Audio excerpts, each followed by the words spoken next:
Your Excellencies, distinguished guests, ladies and gentlemen, it's time now to introduce you to a great friend of the Iranian resistance, a former senator and presidential candidate in Colombia, and very active in defending the rights of members of the Iranian resistance. Please join me in welcoming our next guest, who is here with us tonight, Ingrid Betancor.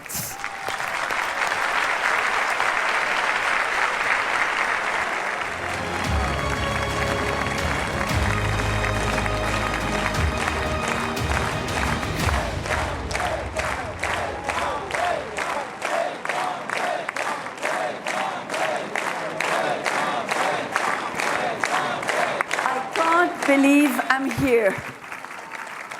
I am so happy to be able to see you and to hug many of you at last in person after 2 years of being virtual. This is a marvelous moment for me. And you know, when I was coming to Ashraf 3, as much as the horizon in our world seems clouded, because of course we cannot be here and not think of the Ukrainian. I know there is a delegation of Ukrainian here. Let me salute President Zlensky, our friend, our hero. We love him. And we love him because, in a way, he is one of us. He is like Miriam. He is one of those leaders that take up the fight whenever they are and whenever they have to, like Miriam, our hero, the leader of this resistance. And so I was saying, as much as the horizon may seem clouded, the truth is that we are here in a place of hope. This is the place of hope. Here is where the change begins. And I am very happy today. Not only because we have very good news, very good news.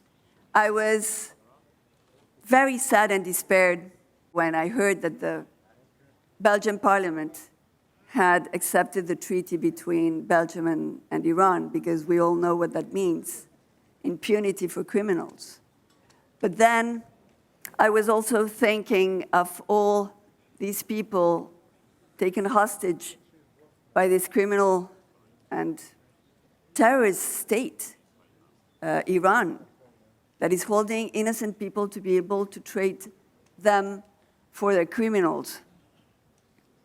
And then when I heard that justice in Belgium is standing up and that they're fighting back, and it gives me hope again and again and again.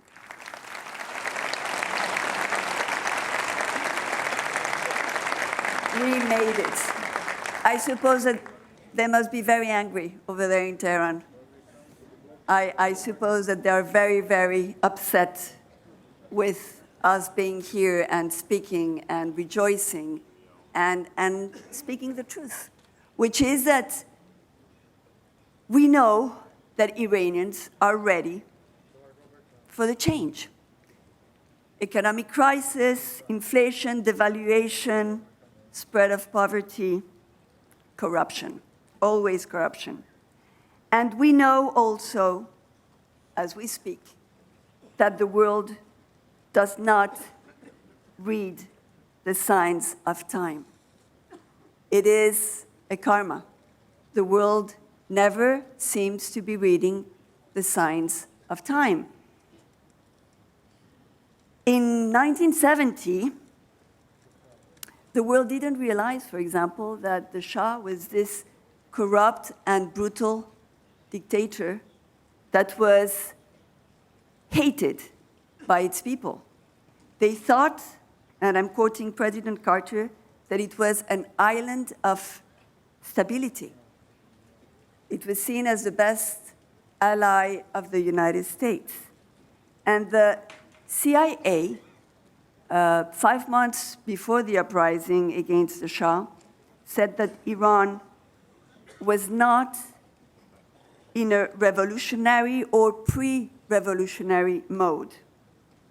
That was months before the regime collapsed. Yes, the world didn't see things coming, like it didn't see the fall of the Berlin Wall, or it didn't see coming the Second World War. But today, we know that the time for change has come. We know it because what happened in Belgium had the flavor for me of the appeasement of Chamberlain diplomacy that stumbled into tragedy. But you see, in Belgium, justice is waking up and is fighting back in the name of the people. And what we are learning is that by feeding the monster, they are also growing the resistance, our resistance, this resistance. I am so moved to see that the former president of Poland is here, that is sharing with us his fight for freedom. He is a living example of how David can win over Goliath. And that is what we all know, and that's history. That's how history turns events and how history moves on.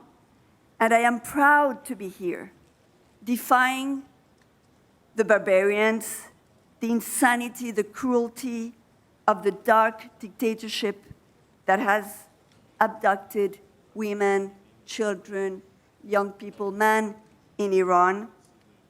And I'm proud to be here with one of the most prestigious strongholds of freedom fighters in the world. That's what you are, the MEK.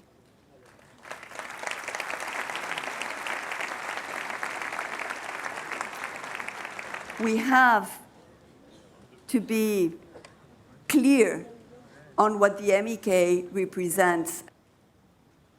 And it's because what the resistance means is that it's a force, an organized force of brave people, of powerful people, bringing hope, but bringing hope not with words, bringing hope with action, bringing light to every corner of Iran. In every family of Iran, there is an Iranian joining the resistance and fighting for freedom, fighting for justice, fighting for the truth, fighting for love, and fighting for good. And they are following an extraordinary leader, a woman that has become a beacon of the uprising. Meriem Rajavi, the symbol of resilience, and the MEK's resilience is, in spite of all odds, growing. The resistance units are spreading all over Iran. They are organized to fight. These are soldiers, fighters on the ground, putting their lives at stake, ready to die. And this is because they have a purpose, they have a structure, they have a political platform, and of course, they have a soul. A soul, the leadership of Meriem that we love, that inspires young people, women, men, kids also, all over Iran, to work day and night for justice and freedom. And I am proud to be here. to join you, to share with you this moment, to be, as I see myself, one of your sisters, a soldier of this cause for change, for greatness, for respect, and for truth. Time has come, and we know it. Time of change has come, and we feel it. There is no place for fear, no going back. History is moving forward. And we can see, I can see in your eyes, in this horizon in front of me, I can see the new Iran rising up, a democratic Iran based on values, on gender equality, on separating religion and state, on restoring freedom of expression and assembly, of banning nuclear threats.